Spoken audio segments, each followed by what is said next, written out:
हींअर मौजूदु आहियूं मिठी शहर जे माली पाड़े में, जिते रजना बाई जी 6 महीना अॻु में ऑपरेशन नीलकंठ इस्पताल थी हुई, जेका हितां प्राइवेट इस्पताल आहे। उन में पहिरीं जेको ऑपरेशन थियो उन में जेको सीज़र थियो, सीज़र खां पोइ जेको डॉक्टर जे गफ़लत सबबु कपिड़ो रहिजी वियो, जंहिं करे वधीक तबियत ख़राबु थी पई हुई। जंहिं बैदि ॿीहर जेका ऑपरेशन थी हुई, वरी कोशिलिया जेका डॉक्टरियाणी आहे नीलकंठ जे मालिक, उन कई, जंहिं बैदि हुन तबियत इंतिहाई ख़राबु थी हुई। जंहिंखां पोइ हिनखे कराची रेफर कयो वियो। कराची रेफर खां पोइ उते 2-3 ॿियूं ऑपरेशन थी हुयूं। ऐं हिन वक़्तु असां उते मौजूदु आहियूं उन घर में। त अचो हुन खां पुछूं था त हुनजी तबियत कीअं आहे ऐं हुन जो छा चवणु आहे, हू कहिड़े मरहले मां गुज़रनि पिया। कोसलिया अस्पताल नीलकंठ ते 6 महीना अॻु थी ऑपरेशन, वरी 3 महीना रखी वरी ऑपरेशन थी आहे। हाणे नंढड़ो बच्चो खीर निपले ज़रिए ते पाण जे उथणु कोन आहे।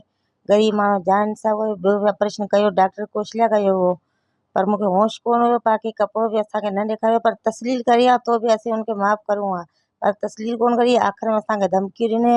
आख़िर में डॉक्टराणी बि चयो कि हाणे कंहिंखे ॿुधायो आहे, कंहिंखे ॻाल्हि न कयो, हिते ॻाल्हि खे ख़तमु कयो। पर असीं ग़रीब माण्हू, मिसकिन माण्हू रुली विया। पोइ कराची विया। कराची 5-6 लख जो ऑपरेशन उते असांजो ख़र्चो थी वियो आहे। हाणे असां ग़रीब माण्हू, असांखे इंसाफ़ खपे। बाक़ी असां खां गॾु जेको वता उहो साफ़ी आहे, हुन बि असांखे साथ ॾिनो, पर हुन खां बि हड़काए वञे पिया असांखे। पटी थिए थी, रोज़ाना डॉक्टर अचे थो, पटी पहिरीं करायो, हाणे हिकिड़ी शइ ॿिए ॾींहुं करे थो। अञा अंडो ॿार आहे, ऑपरेशन थियो उहो बि अञा अधु फट अंदरि आहे, अधु अञा ॿाहिरि आहे। अञा हुन में बि सूरु थिए थो, पर अंडे जी तकलीफ़ जाम आहे। मानी खाई न सघियां, न उथी सघियां थी, पाण मां जाम तकलीफ़ में आहियां। 25 ते ऑपरेशन जेको असांजो नीलकंठ ते थियो, रेग्यूलर असांजो जेको 6 महीना अॻु में इलाजु हलियो, उहा ऑपरेशन थियो। ऑपरेशन थियण खां पोइ मुंहिंजी घरवारी जी 3 महीना जेका तबियत बिल्कुलु सही कोन हुई।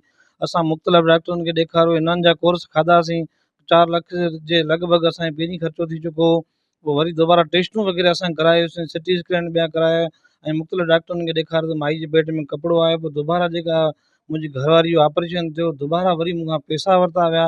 ऐं जेके रिपोर्ट अचण खां पोइ जेको वाणीअ खे मूं रिपोर्टूं घुरियूं, मुंहिंजो बाबा ही नीलकंठ वारे जेको हसमुख जेको महेश्वरी जेका हुन खां मूं रिपोर्टूं घुरियूं, त मुंहिंजी रिपोर्टूं ॾे, त रिपोर्टूं हुन गाइबु करे छॾियूं। पोइ असां जॾहिं छिकताण घणी कई, तॾहिं मुख़्तलिफ़ माण्हू गुंडा घुराया आहिनि, उनजा असां वटि वीडियो मौजूदु आहिनि। उन खां पोइ जेको ऑपरेशन थियण खां पोइ 3 ॾींहं ताईं मुंहिंजी माई जी जेका ब्लीडिंग हलंदी रही, जेका तबियत ॾींहों ॾींहुं ख़राबु थींदी वई। पोइ उन खां पोइ असीं कराची वियासीं, ट्रामा सेंटर ते जेका असांजो 8 ॾींहं खनि उते हुआसीं। ऐं उन खां पोइ बि जेका दोबारा जेका मुंहिंजो ऑपरेशन थियो आहे, ऐं जेका अञा ताईं जेके 2 महीना थी विया आहिनि ऑपरेशन थिए, कि अञा असांजी पटियूं थियनि पियूं, इलाजु हलंदलु आहे। ऐं उन खां अलावा असां वटि रिपोर्टूं मौजूदु आहिनि। ऐं मुंहिंजी जेका घरवारी जेका सूरताल आहे, उहो तव्हां ॾिसी सघो था, त जेका अञा बेड ते पई आहे। असां तक़रीबन हाणे त जेका ऑपरेशन थियण खां पोइ त माई में त उथणु आहे कोन। खीर हुनखे खीर पीआरे 4 ऑपरेशन थी चुका आहिनि।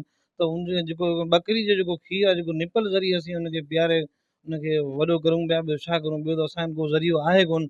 ऐं मुंहिंजी घरवारी अञा बेड ते आहे। अञा महीने खां पोइ जेका दोबारा जेका ऑपरेशन थींदो, अञा आंडो जेको ॿाहिरि आहे, उनजो असां रिपोर्टूं मौजूदु आहिनि। मिसकिन माण्हू आहियूं, असांजो जेको को असांजो खर्चेल कोन थियो। असीं आला अख़्तरनि खां इहो मुतालबो करूं था त नीलकंठ वारनि जे ख़िलाफ़ु कानूनी कार्रवाई कई वञे, मूं मिसकिन खां इंसाफ़ कयो वञे। कैमरामैन इमरान ओठ सां गॾु गुलज़ार गुल ओठो, मैरान टीवी न्यूज़, मिठी थरपारकर।